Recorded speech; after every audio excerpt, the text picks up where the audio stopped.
Welcome to the Big 12 Insiders, your Big 12 sports show. Here's your host, Brien Hanley. Hey, everybody, what's going on? It's your man, Big B, Brien Hanley. Welcome back to the Big 12 Insiders. Today, we have got Jared Johnson, our friend of the show, who has come back to talk to us about this monster game this weekend. Texas Tech Red Raiders hosting BYU. Game day is going to be there. It is the biggest game to me and basically to a lot of people, the best game of college football weekend. And it happens early, 11 a.m. I can't wait for it to start. So appreciate everybody being in here. Before we get started, remember to like, follow, subscribe, continue to get in the comments, and always hit the notification bell so you know exactly when Big 12 Insiders content comes out. But my man, Jared, how are you doing this morning?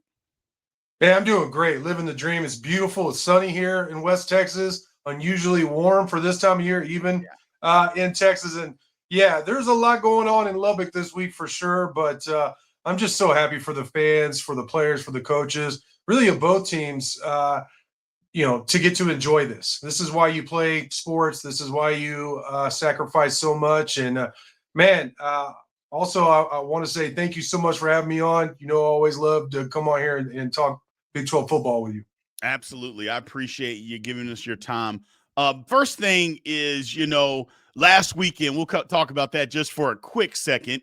I don't know if they extracted some demons or whatever the case. They hadn't won in Manhattan in a while. Now, granted, they don't play – first of all, they don't even play K-State every single year, and they absolutely don't play in Manhattan every single year, but it's been a while since they were able to win at Kansas State. Now, none of those players knew anything about any of that stuff. Yeah. They may have heard it, but you don't really feel that if you haven't been a part of that moving forward. But it was a big win. It was a big win because Kansas State, although they're not as good as what most thought they'd be at the beginning of the year, they were actually playing the best football that they had played all season, and Tech handled them.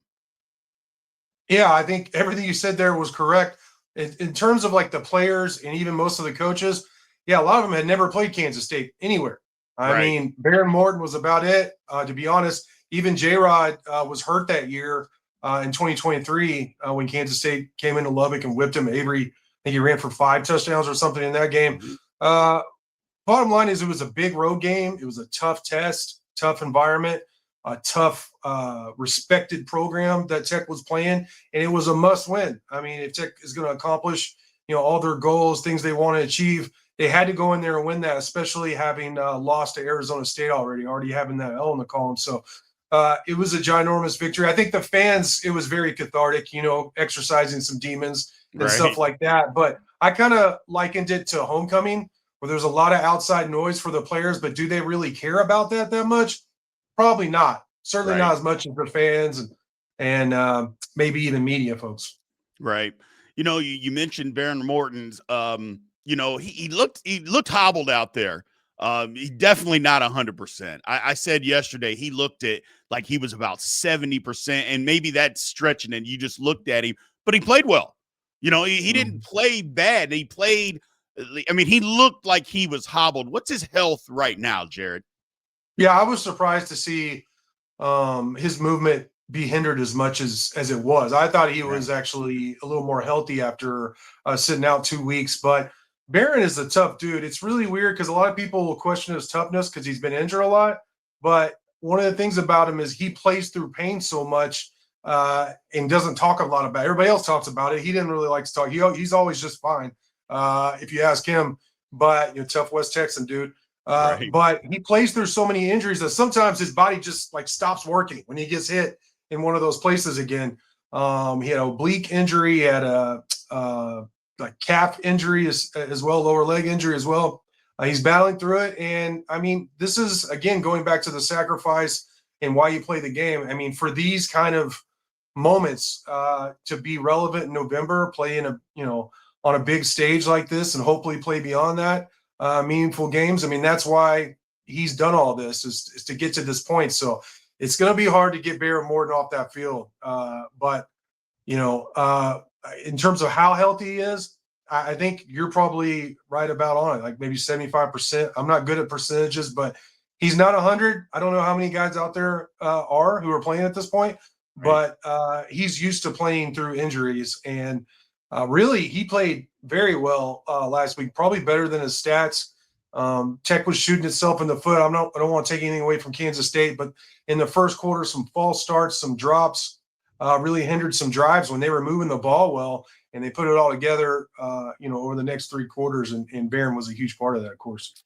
Yeah, I mean, to me, I mean, you're just looking at the game. I mean, Tech's defense is really good, and I think it's underrated nationally. I don't think they get the credit nationally that they deserve from people that watch them week in and week out. But in the second half, I mean, Jared, my goodness, they just turned it up another notch and just said, "Look, yeah, we're good, but we got another level that we can go to because we got to stop. We got to put our foot down and end this football game."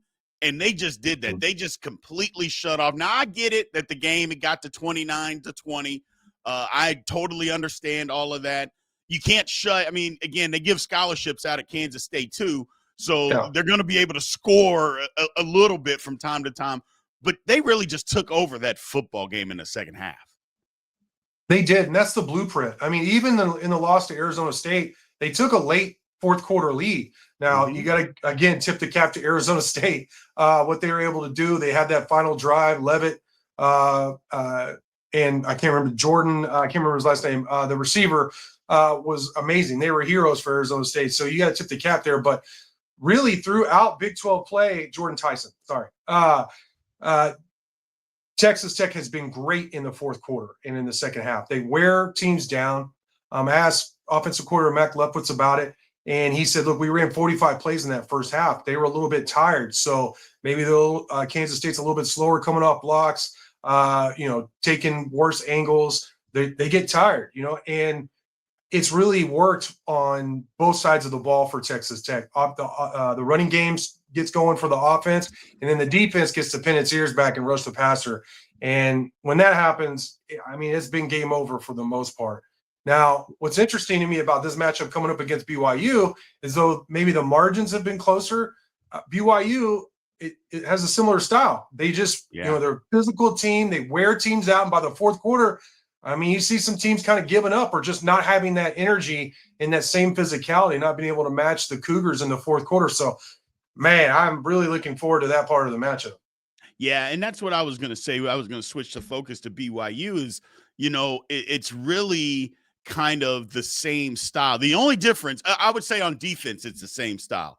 But Tech is so balanced, and I think that's one of the things that doesn't get talked about enough, Jared, is how balanced they are.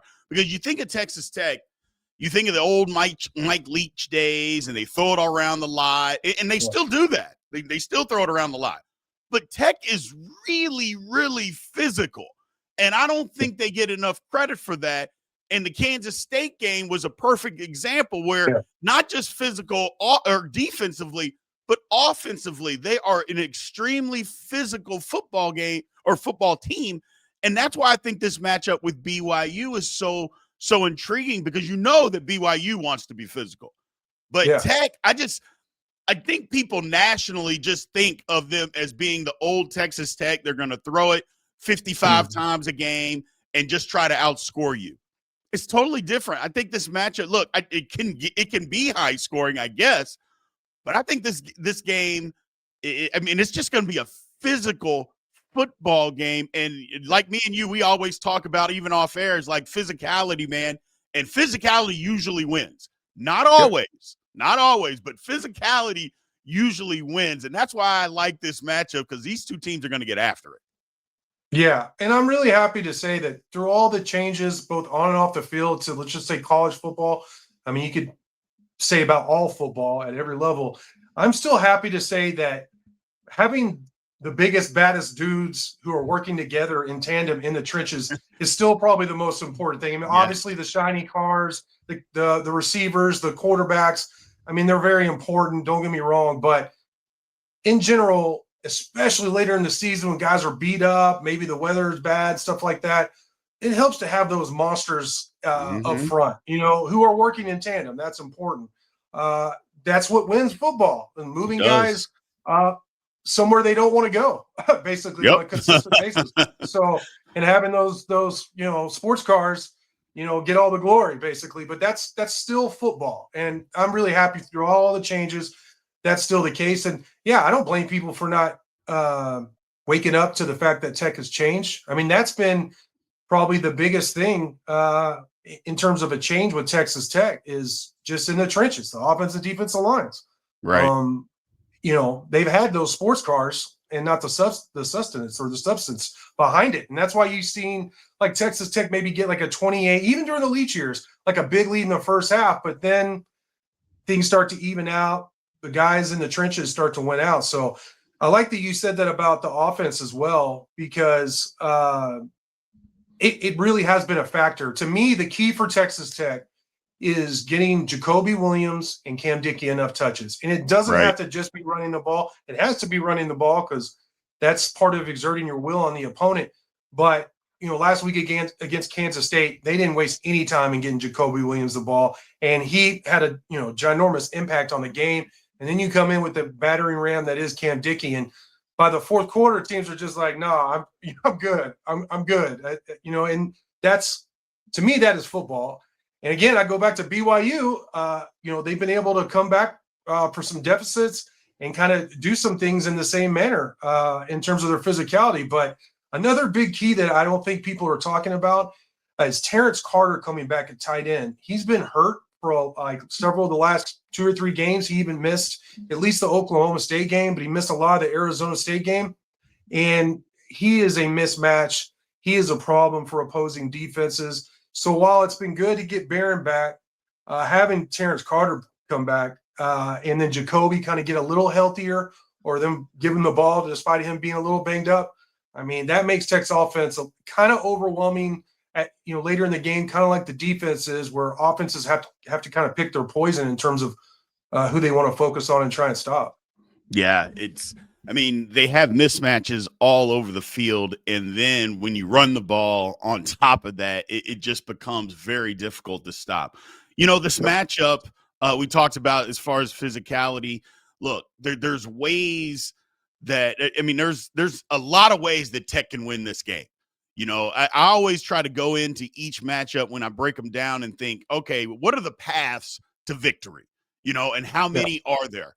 And in this one, there's a lot more ways that Tech can win. Doesn't mean that they will, but there's a lot more ways that they have to be able to win this football game than BYU. But that doesn't mean that BYU doesn't have a couple. It just means, in my opinion, I think Tech has more. Having said that, Jared, what do you think are going to be the key to be able to beat BYU on Saturday? Yeah, well, turnovers always play a key role, so we'll just set that aside. But Tech has had a couple of problems. I mentioned those pre-snap penalties on offense, some drops, and I'm not talking about like drops in traffic, but like wide open, opportunities that good receivers had dropped, and it's been kind of a thing it's been consistent. The receivers have made some great plays and they're great weapons, but that's the kind of thing where Tech can defeat itself with those two ways.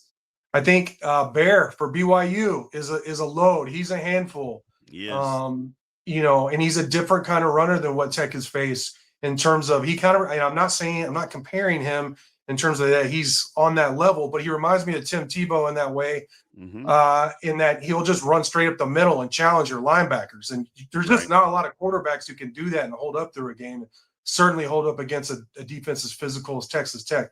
I know this team, I know this defense, the staff. Tech's not going to shy away from any physicality, but that will be something to watch, is just the different kind of attack that BYU can do with Bear. And it's interesting to me that a freshman is not a liability, but a plus, especially at this point. That's a real tip of the cap to him. But I think those are ways. And I think, again, if Tech, for whatever reason, if they go away from feeding Jacoby and Cam Dickey, that could be a big problem for Tech. Like if they get too cute, too many screens, too many trying to do things with the receivers, which, don't get me wrong, that has its place. But this team is clearly old-fashioned set up, run the ball, prove you could run the ball, even if it's 3-4 yards, initially, and then they hit deep passes off of that. It's run to set up the pass. Old school football, which, like you said before, may surprise fans who aren't accustomed to Texas Tech. Right. So college football playoff rankings came out last night. Tech is in at 9, and I thought that was cool. That Big 12 number 1 had 2 teams that were in. They're at 8, right? I think Tech was no, at 8. not 9. Yeah, 8. No, I apologize. Not at 9, at 8. Right. And I thought that was cool, but this is kind of be the separator game for both teams. It's like you win this game. Now, again, you got to finish the season, so I'm not trying to discount or disrespect anybody else. I mean, Tech still has West Virginia. We just saw West Virginia sneak up and bite somebody last week. Okay, we saw it. That shocked me. Yeah, man. I'm not going to lie.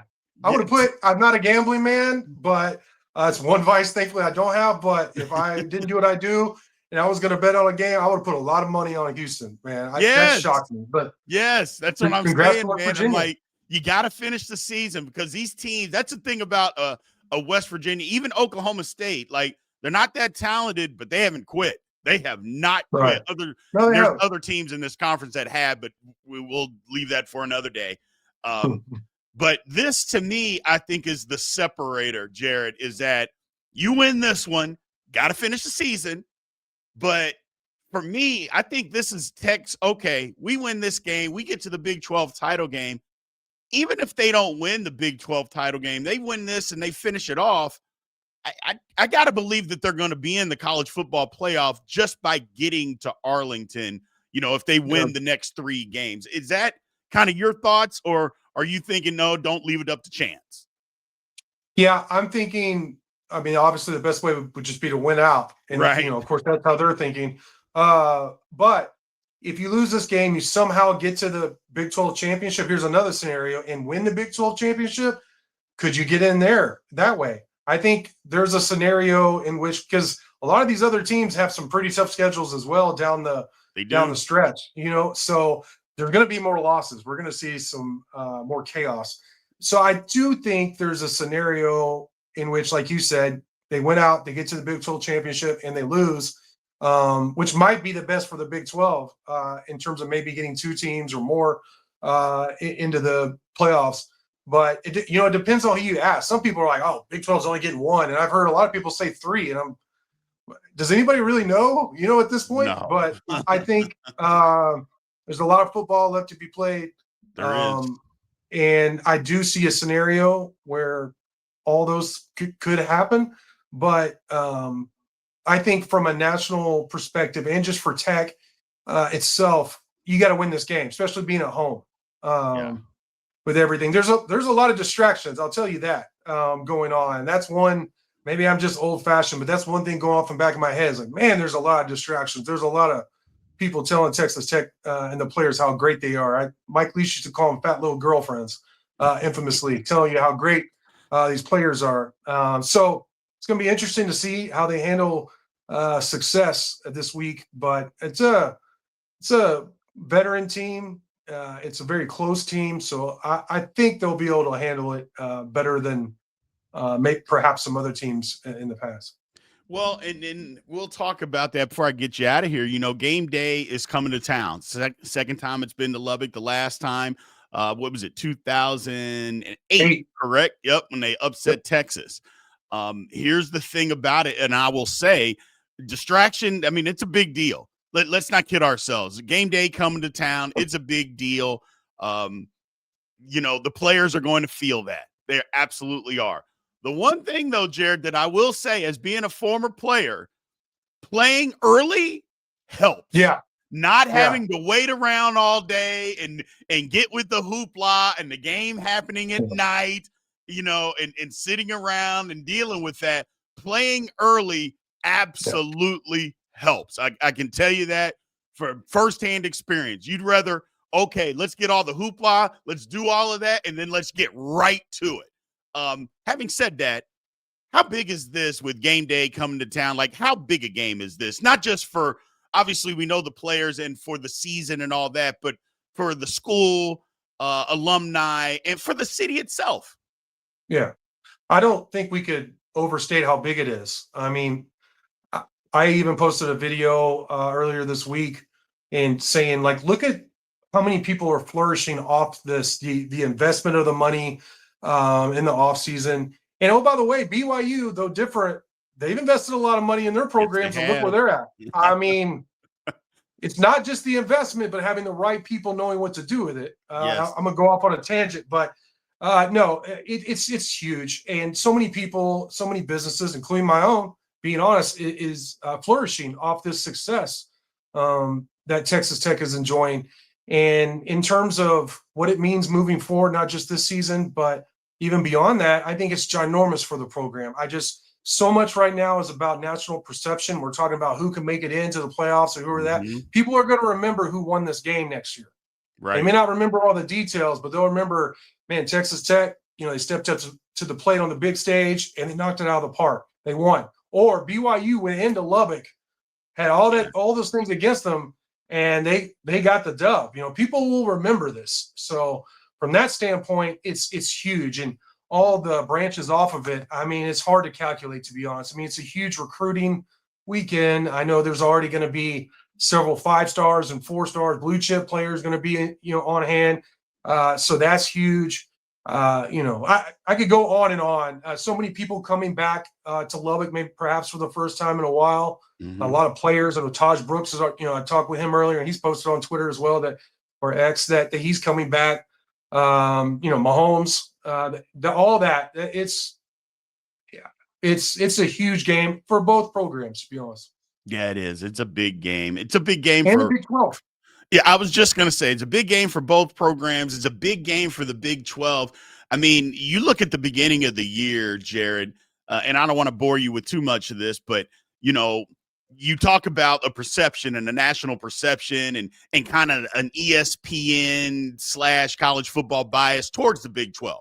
I mean, and it's there. I mean, we all know that. We're all realists. We get it. Yeah. But for back-to-back weeks, it's coming to the Big 12. That means something. I mean, maybe there wasn't great games all over the country, although last weekend, I mean, you can't tell me that going to Tennessee and Oklahoma, that's not a big game. You're never going to be able to convince me of that. And they still went to Utah. Good for them. And now they're coming to Lubbock because as big as the game in Utah was last week, and it was, this one's bigger. It's bigger. Two teams that are ranked in the college football playoff, battling it out to see who can get to Arlington, who can take that mantle. I just don't think, outside of the Big 12 title game, so far in a regular season, this is about as good as it gets. This is as good as it gets, man. It really is for a college football weekend. So, Jared, again, man, I want to thank you for giving us your time, as you always do, man. You're always so gracious. We appreciate you. Again, for anybody who doesn't already know, let everybody know exactly where they can find all the great stuff that you do on a day-to-day basis. Yeah, first off, Big B, it's an honor. Thanks for having me on. You can find me on Twitter at Johnson Jarrett. Both J's are capitalized. Inside the Red Raiders, or TTU247, you can just Google that, is the site I'm on. Also, the Red Raider Outfitter Rockin' pregame on Rock 101.1 FM in Lubbock. We'll be out there right in the shadow of the Jones there, 8 to 10 Saturday, talking about the game. We'll have some former players on and all of that. So check it out. I imagine that pregame show this weekend is going to be insane, man. It's going to be There'll be a lot of day drinking. I'm just going to guess there, predict there's going to be a lot of day drinking going on with that. A lot of mimosas and Bloody Marys happening Saturday morning in Lubbock for sure. Absolutely, man. Well, again, thank you very much. And thank everybody else out there. We appreciate you, and we will talk to you soon. Thank you for watching the Big 12 Insiders, your Big 12 sports show. This has been a Spirit Street production.